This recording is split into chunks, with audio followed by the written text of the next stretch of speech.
Liver morning news में आपका स्वागत है। मैं हूं आपके साथ रवि शर्मा। इस बुलेटिन में बात करेंगे प्रधानमंत्री नरेंद्र मोदी द्वारा भारत आसियान सम्मेलन में दिए गए संबोधन की, अल्ताफ बुखारी द्वारा डीडीसी चुनावों में रखे गए मुद्दों की चर्चा करेंगे, बीजेपी द्वारा हर चुनाव में किए गए जीत के दावे की, और जानेंगे कि रियासी के थुरु ब्लॉक के ठिल्लू के लोगों ने क्यों किया डीडीसी चुनावों का बहिष्कार। पर इस सब पर जाने से पहले नजर डालते हैं इस वक्त की कुछ प्रमुख सुर्खियों पर। भारत आसियान सम्मेलन में बोले प्रधानमंत्री मोदी, आपसी संबंध मजबूत करना जरूरी। People's Alliance for Gupkar Declaration के उम्मीदवारों ने डीडीसी चुनाव के लिए बड़े नामांकन। नेशनल कॉन्फ्रेंस ने मारी बाजी की सीटों पर नेशनल कॉन्फ्रेंस के उम्मीदवारों ने बड़े नामांकन।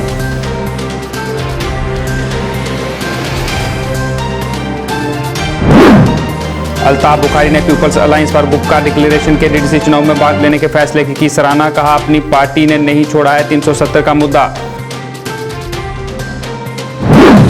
रियासी के थुरु ब्लॉक के ठिल्लू के लोगों ने किया जिला विकास परिषद चुनावों का बहिष्कार। कहा, पुल और रोड नहीं तो नहीं लेंगे चुनाव में भाग।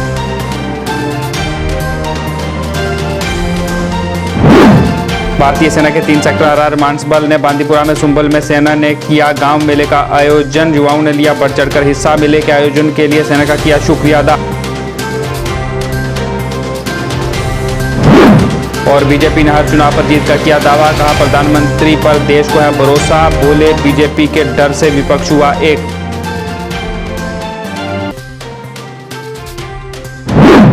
अब समाचार विस्तार से। प्रधानमंत्री नरेंद्र मोदी ने गुरुवार को अपने वियतनामी समकक्ष गुयेन तन जुंगू के साथ 17वें भारत आसियान शिखर सम्मेलन की अध्यक्षता की। वर्चुअल सम्मेलन के दौरान प्रधानमंत्री मोदी ने कहा कि भारत और आसियान की रणनीतिक भागीदारी हमारी साझा ऐतिहासिक, भौगोलिक और सांस्कृतिक विरासत पर आधारित है। मोदी ने कहा कि आसियान हमेशा हमारी एक्ट ईस्ट पॉलिसी का मूल रहा है। उन्होंने कहा कि भारत की हिंद प्रशांत महासागर पहल और आसियान के आउटलुक ऑन इंडो पैसिफिक में काफी समानताएं हैं। ऑनलाइन माध्यम से हो रहे इस शिखर सम्मेलन में सभी 10 आसियान सदस्य देशों ने भाग लिया। सम्मेलन को संबोधित करते हुए प्रधानमंत्री मोदी ने कहा कि भारत और आसियान के बीच वैश्विक, आर्थिक, सामाजिक, डिजिटल, वित्तीय और समुद्री संबंधों को मजबूत करना हमारे लिए बहुत महत्वपूर्ण विषय है। हर साल की तरह हम हाथ से हाथ जोड़कर अपनी पारंपरिक फैमिली फोटो नहीं ले पाए, किंतु फिर भी मुझे खुशी है कि इस वर्चुअल माध्यम से हम मिल रहे हैं। सबसे पहले मैं आसियान के वर्तमान चेयर वियतनाम और आसियान में भारत के वर्तमान कंट्री कोऑर्डिनेटर थाईलैंड की प्रशंसा करना चाहता हूं। कोविड की दिक्कतों के बावजूद आपने अपनी जिम्मेदारियों को बखूबी निभाया है। एक्सेलेंसीज, भारत और आसियान की स्ट्रैटेजिक पार्टनरशिप हमारी साझा ऐतिहासिक, भौगोलिक और सांस्कृतिक धरोहर पर आधारित है। आसियान समूह शुरू से हमारी एक्ट ईस्ट पॉलिसी का मूल केंद्र रहा है। भारत और आसियान के बीच हर प्रकार की कनेक्टिविटी को बढ़ाना, फिजिकल, आर्थिक, सामाजिक, डिजिटल, फाइनेंशियल, मैरीटाइम हमारे लिए एक प्रमुख प्राथमिकता है। पिछले कुछ सालों में हम इन सभी क्षेत्रों में करीब आते गए हैं। मुझे विश्वास है कि आज की हमारी बातचीत, चाहे ये वर्चुअल माध्यम से ही हो रही हो, हमारे बीच की दूरी को और कम करने के लिए लाभदायक होगी। मैं एक बार फिर आप सभी को आज की वार्ता के लिए धन्यवाद देता हूं। People alliance for Gupkar Declaration के उम्मीदवारों ने आज डीडीसी चुनावों के लिए नामांकन भरे। आज कुल 27 उम्मीदवारों ने नामांकन भरे, जिनमें से नेशनल कॉन्फ्रेंस के उम्मीदवारों ने 21, पीडीपी के 4 और पीपल्स कॉन्फ्रेंस के 2 उम्मीदवारों ने नामांकन भरे। People's Alliance for Gupkar Declaration जब से बना है तब से डॉक्टर फारूक अब्दुल्ला को इसका प्रधान नियुक्त किया गया है, लेकिन अपनी पकड़ को मजबूत करते हुए फारूक अब्दुल्ला ने अपने 21 उम्मीदवारों को चुनावी मैदान में उतारा, जबकि पीडीपी के लिए मात्र 4 सीटें रखी गई और पीपल्स कॉन्फ्रेंस के लिए 2 ही सीटें रखी गई। जम्मू कश्मीर अपनी पार्टी प्रधान सैयद मोहम्मद अल्ताफ बुखारी ने जिला विकास परिषद के चुनाव लड़ने के People's Alliance for Gupkar Declaration के फैसले की सराहना करते हुए कहा कि शेख मोहम्मद अब्दुल्ला को सही रास्ते का एहसास होने में 22 साल लगे। उन्हें खुशी है कि जो लोग भी गुपकार का हिस्सा हैं उन्होंने 1 महीने से भी कम समय में सही रास्ता चुन लिया, जो स्वागत योग्य कदम है। बुखारी ने इस दौरान जे&के पंचायत कॉन्फ्रेंस आलमगाम के सदस्यों का अपनी पार्टी में शामिल होने पर स्वागत भी किया। बुखारी ने इस दौरान पत्रकारों से बात करते हुए कहा कि कुछ 10 दिन पहले गुपकार का हिस्सा रहे लोग जोर शोर से रोते थे कि चुनाव उनके लिए निरर्थक हैं, लेकिन अब उन्होंने डीडीसी चुनाव लड़ने का फैसला किया है। उन्होंने तंज कसते हुए कहा कि हालांकि ये दावा भी करते हैं कि उन्हें कुर्सी की भूख नहीं है, मैं उनसे पूछना चाहता हूं कि अगर उन्हें कुर्सी की भूख नहीं है तो आखिरकार वो डीडीसी चुनाव क्यों लड़ रहे हैं। बुखारी ने कहा कि सत्ता की ताकत जमीनी सतह से मिलती है और डीडीसी चुनावों को जमीनी सतह से लोकतंत्र से जोड़ा जाता है। गैमेट ऑफ थिंग्स जो हमारे साथी बाकी जमातों में कहना चाहते हैं, बेचारे क्या करेंगे, अपना मुंह छुपाने के लिए शायद कहते हैं साहब हम तो पावर के लिए नहीं, हम तो लोगों के लिए सामने आए। गेम तो पावर की है, क्योंकि power flows from the grass roots. जब आप लोगों के लिए कुछ करेंगे तो वहीं से ये कहना अब शायद उनके लिए अच्छा नहीं है कि नहीं साहब हम पावर के लिए नहीं लड़ रहे। लड़ किसके लिए रहे हो, क्या करने के लिए लड़ रहे हो। 8 दिन पहले तो ये था कि इलेक्शंस का कोई माने नहीं है हमारी जिंदगियों में। क्या जिंदगी यहां बदल गई या इलेक्शन के माने बदल गए। बहुत मुबारकबादी देता हूं उनको कि उन्होंने ये सही फैसला एक लिया, जज्बाती नारों से निकल के, क्योंकि इन जज्बात में हमारे नौजवान बह जाते हैं। मुझे लगता है जम्मू कश्मीर रियासत की खुशकिस्मती है कि हमारे इन सियासी रहनुमाओं ने जज्बात को बाला ताक रख के प्रैक्टिकल जो चीज है वो ये है कि अगर कुछ मिलना है वो इन्हीं लोगों को इन्हीं इलेक्शंस के जरिए मिलेगा। लोगों की डेवलपमेंट के बिना कोई भी रोल किसी पॉलिटिशियन का नहीं है। कोई मुझे कहेगा कि पंचायत में इलेक्शन से मैं कोई वापस ला रहा हूं, अगर 2018 में बाइकॉट था, यही पंचायतें थी, अगर तब कहा गया कि बाइकॉट करेंगे 370 और 35A के लिए, आज क्या उसके बाद जब पार्लियामेंट का आया उस दिन नया ढोंग था, उसमें तो कोई बाइकॉट नहीं किया। उस दिन का इलेक्शन लड़ेंगे 370 और 35A लाने के लिए। फिर बदकिस्मती हमारे लिए 2019 5 अगस्त को सब कुछ लिया गया, लेकिन वहीं विराजमान वहीं है। वो भूल ही गए कि इलेक्शन किस लिए लड़ा था, उसी वादे पे लोगों से वोट ले गए थे। रियासी के थुरू ब्लॉक के ठिल्लू के लोगों ने डीसी चुनावों का बहिष्कार करने का फैसला लिया है। लोगों का कहना है कि सरकार द्वारा दावे तो बड़े बड़े किए जाते हैं, पर असल में वो दावे खोखले हो जाते हैं। लोगों का कहना है कि आज तक उनके गांव में सड़क मार्ग नहीं है और ना ही पुल है। लोगों ने कहा कि आज भी उन्हें खोरोली में बैठकर अपनी जान में जोखिम में डालकर नाले को पार करना पड़ता है। इन सभी समस्याओं को लेकर ठिल्लू पंचायत के लोगों ने प्रदर्शन किया और नाराजगी जताई। उन्होंने कहा कि केवल चुनावों में ही नेता उनकी सुध लेते हैं और झूठे वादे कर वोट हासिल करते हैं और फिर मुड़कर वापस नहीं लौटते। यही कारण है कि अब वो इन चुनावों में हिस्सा नहीं ले रहे हैं। उन्होंने कहा कि जल्द से जल्द उनकी मांगे पूरी की जाए, अन्यथा वो इन चुनावों में हिस्सा नहीं लेंगे। हमें सबसे बड़ी मुश्किलात जो आ रही है, रोड की आ रही है। यहाँ पर एक खुरोली का नीचे मसला है, यहाँ पर हमारा 8000 आदमी का आना जाना है, वहाँ हम उससे महरूम हैं। वजह एक चीज यहाँ पर देखें, आप देखिए यहाँ पर हमारी हालात, जो नीचे डब्बा रखा है उसमें से दिन को कितने आदमी गुजर सकते हैं। डिप्टी कमिश्नर को हमने कॉपी भेज दी है, यहाँ पर हकीकत में हमने IG को ये कॉपी भेज दी है कि हमारा जहाँ पर हम इस टाइम में इलेक्शन बाईकाट करेंगे, क्योंकि इस मुद्दे में करेंगे कि कोई भी गवर्नमेंट आती है हमें यहाँ पर नजरअंदाज करके रखा है आज दिन तक। गल दरअसल ये है कि असें 70 साल होइए वोट देंदे, कोई पार्टी नहीं छड़ी असें वोट देने। और बेसिकली देखो साड़ी परसेंटेज भी बहुत अच्छी रही, लेकिन लभ्या किश नहीं। साड़ी डिमांड एक हो रही कि असें पुल दिता जाए, रोड दिता जाए। देखो जहाँ तक साड़ा पुल नहीं लगता तहाँ तक साढ़े रोड बनने का कोई संभावना नहीं है। असें एक खरोली दी गई थी, 3 पंचायतें जड़ियाँ इतों सफ़र कर दियाँ। बहुत मुश्किल है। 21वीं सदी चला दी अजकल, 21वीं सदी भी मी नहीं लगता कि मेरे जींदे जी इतने पुल लगी सकता। साड़ा इको मुद्दा है कि अस इलैक्शन बाईकाट कर रहे हैं। साड़ा इलैक्शन बाईकाट करने का मकसद ये है कि सरकार साड़ा पुल ब्रिज सैंक्शन करे, साड़ा पैसा आए, अस वोट पागे, नहीं इलेक्शन बाईकाट करें। आज वास्ते नहीं, फार एवर वास्ते। जी मैडम के पास हम 5-6 बार गए, और पुल के लिए भी गए और खरोली के लिए भी गए। खरोली के लिए भी उसको बोला हमने, भाई हाँ आज मैं 50,000 भेज दूंगी, चलो वो लगा देना, तो थोड़ा रिपेयर कर देना, चलो निकलने के लिए बन जाएगी। हमने बोला ब्रिज दे दो, पहले जो हमारा पैसा है ब्रिज हुआ है, सेक्शन हुआ है, तो पुल को दे दो। हाँ आज नहीं कल वेव टू विलेज के, जब वेव टू विलेज था उसके फर्स्ट दिन में इधर डीसी मैम आई धर्माड़ी में आए, उधर हम गए तो बोलने लगे नहीं सुबह आपका काम शुरू हो जाएगा। काम कहाँ शुरू होगा, अब 4 महीने हो गए, इसके लिए हमने ये डिले कर लिया, जो इलेक्शन है वो डिले कर लिया। जो गरीब आवाम पब्लिक है जो बेचारी भड़क रही है, तड़फ रही है, इसलिए हमने इलेक्शन को।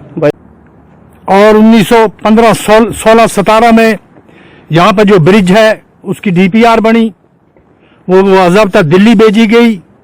आज 2020 है, कोई काम नहीं शुरू हुआ। अगर हम 70 साल से इस इलाके के लोग हिंदुस्तान की सालमियत को, हिंदुस्तान की जमहूरियत को, हिंदुस्तान को मजबूत करने के लिए वोट देते हैं, तो हमारा भी तो हक बनता है सरकार पर। तो यहाँ का मजदूर, यहाँ का किसान, यहाँ का मेहनती जो जम्मू में भी जाकर काम करता है, यहाँ का वो आदमी जो घी दूध पालकर जम्मू और श्रीनगर वालों को भी देता है, वो आज भी 25 किलोमीटर पैदल चलकर यहाँ से 50 किलो एक गंदम या चावल उठाकर घर जाता है। शर्म होनी चाहिए इसलिए इस आजादी को भी। हर ऑफिसर से मुलाकात हुई, हम सेक्रेटरी तक पहुंचे कि हमारा ये ब्रिज बनाया जाए और सड़क दी जाए। क्या बात है, हिंदुस्तान इतने बड़े दावे करता है कि हम चांद की सैर करके आगे हम सुपर पावर बनने जा रहे हैं, तो इस पारले इलाके को सड़क नहीं मिली, हमारा कोई बीमार हो जाए, डिलीवरी केस हो जाए, हमारे 50% जो औरतें हैं बेचारी माँ बहन है हमारी, वो डिलीवरी केस रास्ते ही मर जाती हैं, यहाँ पहुंच नहीं सकती, यहाँ पहुंचे तो हमें गाड़ी नहीं मिलती। ये कौन सा इंसाफ है?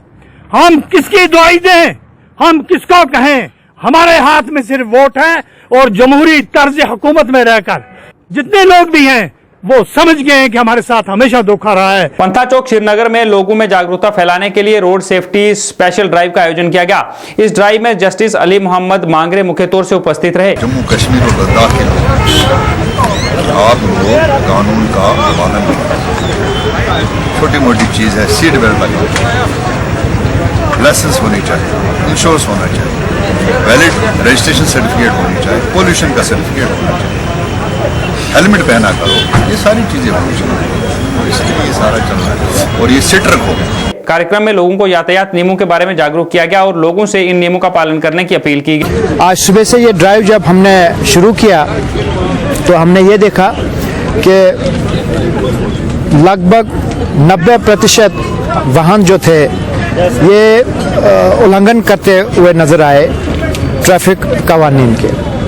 हमने इन लोगों को बुलाया, हमने इनको साथ साथ में काउंसलिंग की, इनको बताया कि आखिर ट्रैफिक कानून का पालन करना क्यों ज़रूरी है। पेरेंट्स की एक जिम्मेवारी बनती है कि वो अपने बच्चे को, माइनर बच्चे को गाड़ी चलाने मत दें, नंबर 1।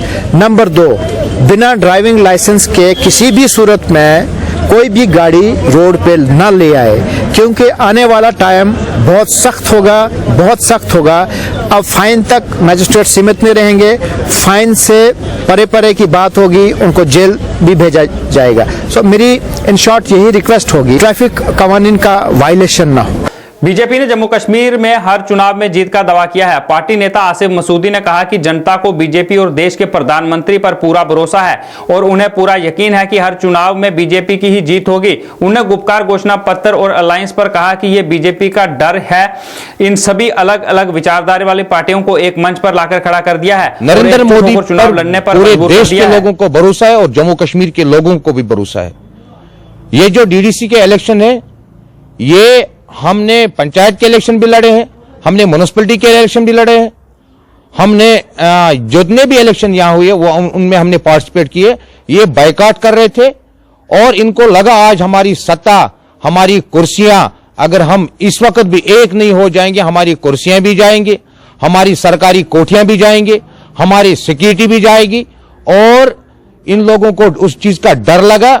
इन लोगों ने एकजुट होकर भारतीय ये सारे जम्मू कश्मीर की पार्टियां एक हो गई है, चाहे वो पुरानी पार्टियां हैं, चाहे वो नई पार्टियां हैं, एक होकर बीजेपी के खिलाफ ये ऑल वर्सेस बीजेपी इलेक्शन है। इंशाल्लाह हमें पूरी यकीन है भारतीय जनता पार्टी इंशाल्लाह हम इसमें पूरी बहुमत के साथ जीत कर आएंगे। चाहे वो कॉर्पोरेट इलेक्शन है, चाहे वो पंचायत इलेक्शन है, चाहे वो बीडीसी के चेयरमैन है, चाहे वो डीडीसी के चेयरमैन है, हम इंशाल्लाह सब में पूरी बहुमत से जीत कर आएंगे। ये आपसे वादा रहा। डीडीसी चुनाव के लिए भारतीय जनता पार्टी के उम्मीदवार भूषण बराल ने भलवाल ब्राह्मणा से आज नामांकन भरा। इस अवसर पर भूषण बराल के साथ उनके कई समर्थक भी मौजूद रहे। इस मौके पर बोलते हुए भूषण बराल ने लोगों से अपील की कि वह भारी संख्या में मत देकर उन्हें कामयाब बनाएं ताकि वह लोगों के काम कर सकें। भलवाल ब्राह्मणा की जिन्नी भी कॉन्स्टिट्यूंसी बनी है इत्थों का लिया, सोल का लिया, मतलब गुड़ा ब्राह्मणा लिए, खड़ा बल्ली, सामो चपराया, टक्कर, बट्टर, सेरी, पलाई का लिया, सारे लोग दाथल, मल्लापरोड़, पुखरनी, डोरी डगेर, फिर साड़ा अपना जेड़ा सामू का एरिया पौंदा है, बस हो गया। इन्ने सारे लोगों की अपील है कि भारतीय जनता पार्टी को नरेंद्र मोदी की वोट देइए, भारतीय विजय बनान और अपनी तरफ भी अपील करना कि सारे लोग इसी कामयाब बनान। और जय हिंद जय भारत। शोपियां के केलर में डीडीसी चुनाव और पंच सरपंच के उपचुनावों के लिए बीजेपी उम्मीदवारों ने अपने नामांकन भरे। इस दौरान एक रैली भी निकाली गई। उम्मीदवारों में काफी उत्साह दिखा। उन्होंने कहा कि ये चुनाव आम लोगों के लिए हैं ताकि विकास हो सके और लोगों के काम हो सकें। उन्होंने लोगों से भी इन चुनाव में बढ़ चढ़कर हिस्सा लेने की अपील की और अपने मत का प्रयोग करने की अपील की ताकि लोगों का काम करवाया जा सके। उन्होंने इस मौके पर कहा कि उन्हें आतंक का कोई डर नहीं है। स्थानीय लोगों ने भी इन चुनावों का स्वागत किया। जीत हमारी इंशाल्लाह, जीत हमारी। बहुत अच्छा लगा। आम आदमी का सहयोग है, हमारे सब भाइयों ने सहयोग किया, इसमें अच्छी रैली रही। तो आज जो ये हम फार्म सबमिट करें इंशाल्लाह हमारी इसमें जीत होगी। हम चाहेंगे कि हमें मौका मिल जाए आम आदमी की खिदमत करें। लोगों से मैं ये मैसेज देना चाहते हैं, हम जो उनके मन में एक डर है, खौफ है, उसको एक साइड रखिए, आगे आए, अपना वोट दे, अपने उस मेंबर को चुने जो मेंबर उनका काम कर सके, जो उनके आगे काम कर चलाए, जो उनको फायदा दे सके। Senior leader, state vice president BJP minority Morcha और एस सरपंच भी। तो अब रहा सवाल डीडीसी और पंचायत का, जहां भी हमारा कैंडिडेट फार्म भरेगा और भर भी दिए तो इंशाल्लाह जीत के आएंगे। हमारी मैसेज यही रहेगी कि जो भी हमारा कैंडिडेट होगा उस जिस जगह का भी वो उठा होगा तो उसको साथ देना चाहिए कैंडिडेट का। डीडीसी का बहुत अच्छा फैसला है। आप देख रहे हैं कि कल तक जितनी भी पार्टियां इसकी मुखालफत कर रही है, आज वो आगे आ रही है। इससे लोगों को फायदा होगा। बहुत अच्छा कदम है ये गवर्नमेंट की तरफ से हमारे लिए। इसके लिए जितना भी डेवलपमेंट काम रुका पड़ा था, खासकर देहाती इलाकों में कोई पूछता नहीं था, कोई जाता नहीं था। इससे हमारा नुमाइंदा हमारे इलाके में रहेगा, बहुत सारा डेवलपमेंट होगा। वोटिंग तकरीबन 100 तो नहीं कह सकते, 95% वोटिंग होगी। वोटरों के लिए यही मैसेज है, अभी घरों से निकले बाहर आ जाए कि कैंडिडेट मैदान में आए हैं। हर बार जब भी बाइकआउट होता है तो बाइकआउट से बुरा असर पड़ता है। जो अच्छा कैंडिडेट होता है वो सामने नहीं आ पाता है। भी देखा है कि हमारे साथ कितने लोग यहाँ आए हैं। मुझे लगता है ये जो इलेक्शन है हमारे लिए बहुत बड़ी खुशी की बात है, लोगों के लिए खुशी की बात है, क्योंकि ये जो इलेक्शन होने वाले हैं डीडीसी, इसमें लोगों के काम हो गए कि गवर्नमेंट ने यही सोच के डीडीसी बनाए हैं कि लोगों को आसानी पहुंचे। और आज आपने खुद भी देखा, आप मशवरा से यहाँ तक मेरे साथ आए हैं, आपने खुद भी देखा है मेरे साथ कितने लोग हैं। आपने खुद भी देखा जब पहले पंचायत इलेक्शन हुआ, आप उन गांवों की तरफ आज आप देखिए, एक पंचायत में 40-40 लाख रुपए मिले हैं। पंचायत की मैं बात करता हूँ तो डीडीसी का तो बहुत बड़ी बात है, क्योंकि डीडीसी बनने से जो गरीब लोग हैं उनको बहुत बड़ा फायदा आएगा। लवाड़ा द्वारा श्रीनगर में गगरीबल क्षेत्र में अवैध अतिक्रमण अभियान चलाया गया, जिसमें लवाड़ा के इन्फोर्समेंट विंग के अधिकारी भी मौजूद थे। उन्होंने वहां पर इस अभियान के तहत अवैध निर्माण को ध्वस्त किया। अधिकारियों ने अवैध निर्माण न करने की चेतावनी दी और कहा कि अगर कोई भी व्यक्ति अवैध निर्माण करेगा तो उसके खिलाफ कड़ी कार्रवाई की जाएगी।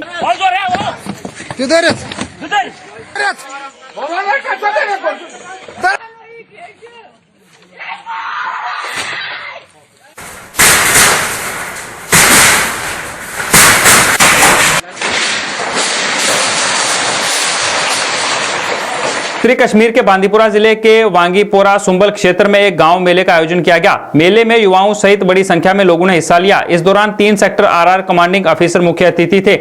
मेले में कई तरह की खेल गतिविधियों का आयोजन भी किया गया। समापन समारोह के दौरान खेल गतिविधियों के प्रतिभागियों के बीच पुरस्कार वितरित किए गए। समारोह के दौरान कमांडेंट अधिकारी ने कहा कि हम युवाओं को खेल और अन्य क्षेत्रों में अपनी प्रतिभा दिखाने के लिए इस प्रकार के मंच प्रदान कर रहे हैं। उन्होंने कहा कि हम भविष्य में भी इस तरह के कार्यक्रमों का आयोजन करेंगे ताकि प्रतिभाशाली लोगों को कार्यक्रमों में अपनी प्रतिभा दिखाने का अवसर मिले।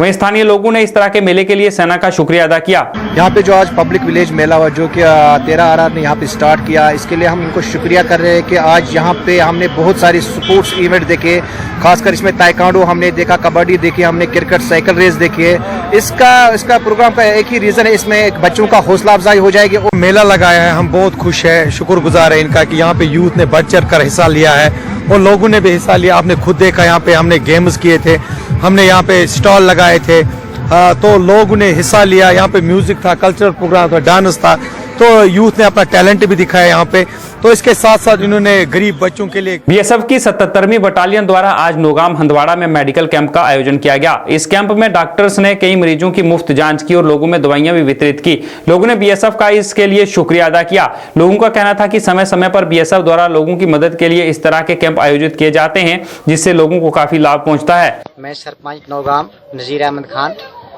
आज जो आप लोग ये नज़ारा देख रहे हो यहाँ, ये 77 बटालियन बीएसएफ की तरफ से नौगाम में एक दवाइयों का कैंप लगाया गया है, जिसमें काफ़ी तरह की फैसिलिटियाँ हैं, जैसे कि मास्क, सैनिटाइज़र, उसके बाद जो है वाटर बोतलें, मेडिसिन, तरह तरह के अलग अलग किस्म के डॉक्टर्स हैं, हर किस्म के डेंटल, आई डॉक्टर, उसके बाद दूसरे जो मेडिसिन देने वाले। इसलिए जो है हम बीएसएफ 77 बटालियन के बहुत शुक्रगुजार हैं, क्योंकि यहाँ जो है ग्रामीण विकास मंत्रालय और जम्मू कश्मीर ग्रामीण आजीविका मिशन की संयुक्त पहल पर कुपवाड़ा में विकास को बढ़ावा देने के लिए भारतीय सेना ने हिमायत कार्यक्रम का आयोजन किया। इसमें कुपवाड़ा के 500 से ज्यादा स्थानीय युवाओं ने भाग लिया।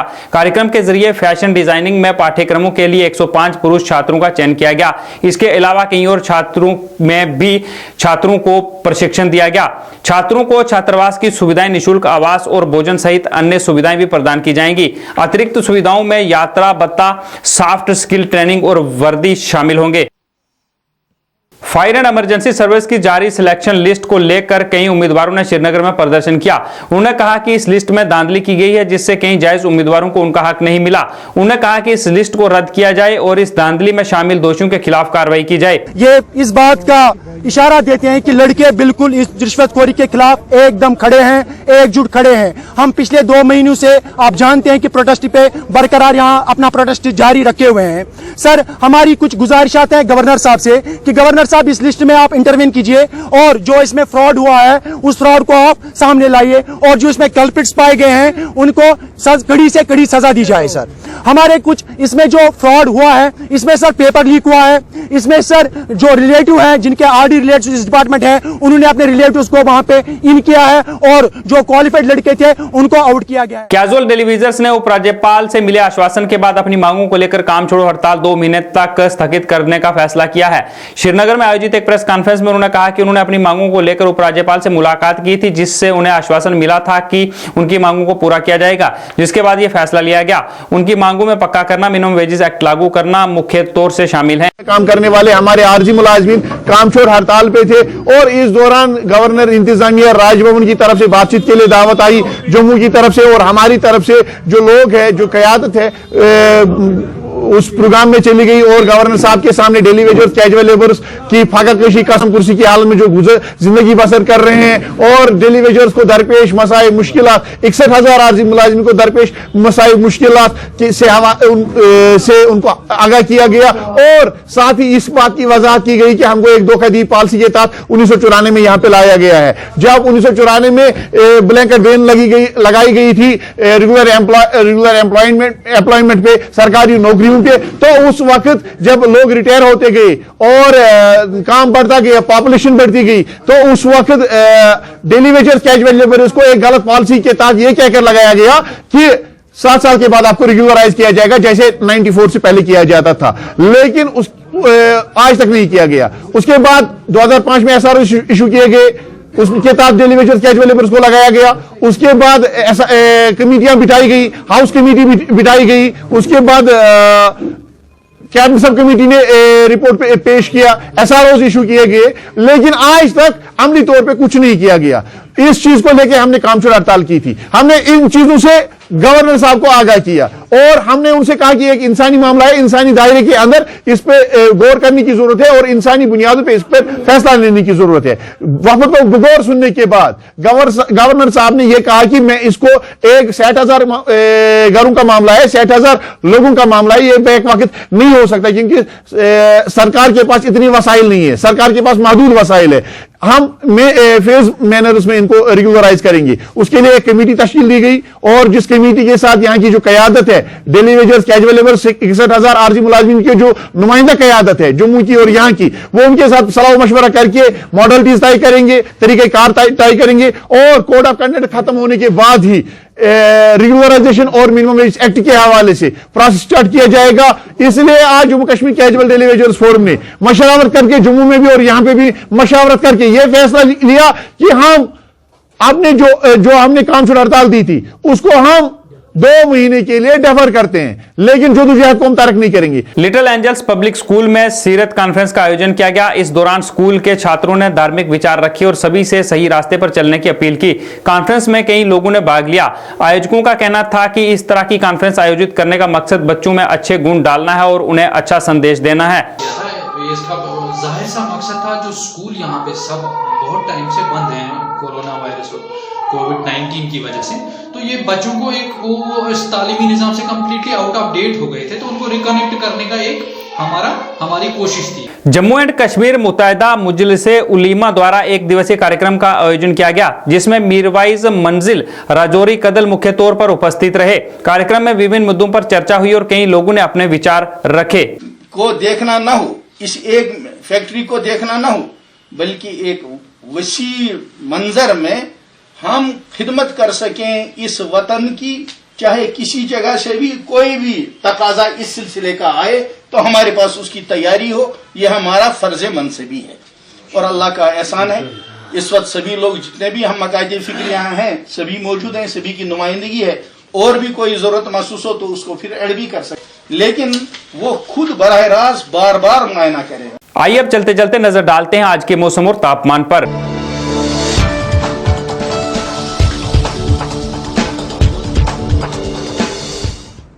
जम्मू में आज का अधिकतम तापमान 28 डिग्री सेल्सियस रहा, जबकि न्यूनतम तापमान 13 डिग्री सेल्सियस रहा। वहीं अगर कश्मीर की बात करें तो कश्मीर में आज का अधिकतम तापमान 16 डिग्री सेल्सियस रहा, जबकि न्यूनतम तापमान 6 डिग्री सेल्सियस दर्ज किया गया।